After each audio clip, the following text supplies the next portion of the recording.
Hello, ദേ ഈ fabric ഞാൻ മീഷോയിൽ നിന്ന് വാങ്ങിച്ചിട്ടുണ്ടായിരുന്നേ. ഇതിൻ്റെ ഷോർട്സ് ഇട്ടിട്ടുണ്ടായിരുന്നു കേട്ടോ, എൻ്റെ റിവ്യൂ. അപ്പോൾ ഇത് വെച്ചിട്ടുള്ള ഒരു സിമ്പിളായിട്ട് എളുപ്പം നമുക്ക് കോളർ വെച്ചിട്ടുള്ള ഒരു കുർത്തി സ്റ്റിച്ച് ചെയ്യുന്നതിൻ്റെ ഒരു ഗൈഡ് ലൈൻ ആട്ടോ ഈ വീഡിയോ. അപ്പോൾ അധികം കൺഫ്യൂഷൻസ് ഒന്നും ഇല്ലാതെ നമുക്ക് നമ്മുടെ കയ്യിലുള്ള ഒരു കറക്റ്റ് ഫിറ്റായിട്ടുള്ള ഏതെങ്കിലും ഒരു ടോപ്പ് വെച്ചിട്ട് അതിൻ്റെ മെഷർമെൻറ്റ്സ് ട്രേസ് ചെയ്തിട്ട് നമുക്ക് സ്റ്റിച്ച് ചെയ്തെടുക്കാം കേട്ടോ. ഷോൾഡർ, ആം ഹോള്, പിന്നെ സൈഡിലെ ഷേപ്പ്, പിന്നെ ചെസ്റ്റിൻ്റെ അവിടെ, വേസ്റ്റിൻ്റെ അവിടെ, പിന്നെ നമ്മുടെ സ്ലിറ്റ് പോയിൻ്റ് എവിടെയാണോ അത്, പിന്നെ നമ്മുടെ ലെങ്ത് എത്രയാണോ വേണ്ടത് അത്രയും മെഷർമെൻറ്റ്സ് നമുക്ക് അടയാളപ്പെടുത്തിയെടുക്കാം കേട്ടോ.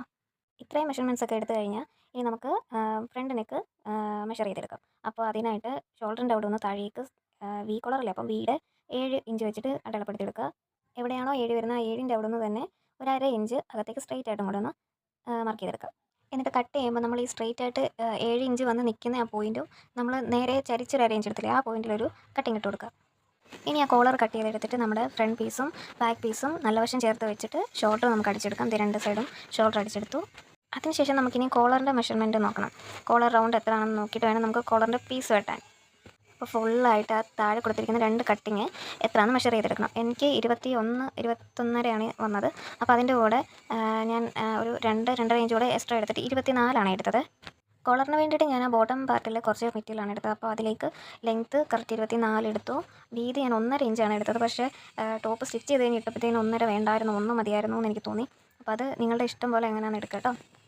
ക്യാൻവാസോടെ വെച്ചാണ് ഞാൻ കട്ട് ചെയ്തത്. എന്നിട്ടത് അയൺ ചെയ്തെടുക്കുമായിരുന്നു കേട്ടോ. എന്നിട്ട് ഈ പീസ് നമ്മൾ നമ്മുടെ കുർത്തിയുടെ നല്ല വശത്ത് നമ്മൾ 2 കട്ടിങ് ഇട്ട് കൊടുത്തില്ല, കട്ടിങ്ങിൻ്റെ അവിടെ തുടങ്ങി റൗണ്ട് അടിച്ച് ഇപ്പുറത്തെ കട്ടിങ്ങിൻ്റെ അവിടെ വരെ അടിച്ചെടുക്കണം. ഫുള്ള് നമ്മളിങ്ങനെ അടിച്ച് വരുമ്പോഴത്തേക്കിന് എക്സ്ട്രാ 2 ഇടത്തും കുറച്ച് ഫാബ്രിക് കൂടുതൽ വേണം. അപ്പോൾ അത് നമ്മൾ മടക്കി അകത്തേക്ക് ഇങ്ങനെ ആക്കിയിട്ട് വീണ്ടും ഇതിൻ്റെ സൈഡിൽ കൂടെ ഒരു സ്റ്റിച്ച് പതിച്ചടിക്കണം. അപ്പോൾ നമ്മുടെ കോളറിൻ്റെ സ്റ്റിച്ചിങ് കഴിഞ്ഞു. ഇനി സ്ലീവിൻ്റെ നോക്കാം. സ്ലീവ് ഞാൻ ചെറിയൊരു പഫ് വരുന്ന രീതിയിലാട്ടോ സ്റ്റിച്ച് ചെയ്തെടുത്ത്. അപ്പം ലെങ്ത്ത് 12 ഇഞ്ച് എടുത്തു. എനിക്ക് 10 ഇഞ്ച് മതി. 1 ഇഞ്ച് വീതിയിൽ മടക്കി അടിക്കാനാട്ടോ 12 എടുത്ത്. സ്ലീവിൻ്റെ വീതി ഞാൻ 9-10 ഇഞ്ച് എടുത്തിട്ടുണ്ട്. എൻ്റെ ആം ഹോൾ വരുന്നത് 14 ഇഞ്ചാട്ടോ. എന്നിട്ട് അതിൻ്റെ സെൻറ്റർ ഒന്ന് മാർക്ക് ചെയ്തിട്ടു. അവിടുന്ന് താഴേക്ക് 2.5 ഇഞ്ച് അടയാളപ്പെടുത്തി. എന്നിട്ട് മേളിലൊരു 3 ഇഞ്ച് എക്സ്ട്രാ എടുത്തിട്ടോ. ഇതാണ് നമ്മൾ പഫിന് എടുക്കുന്നത്.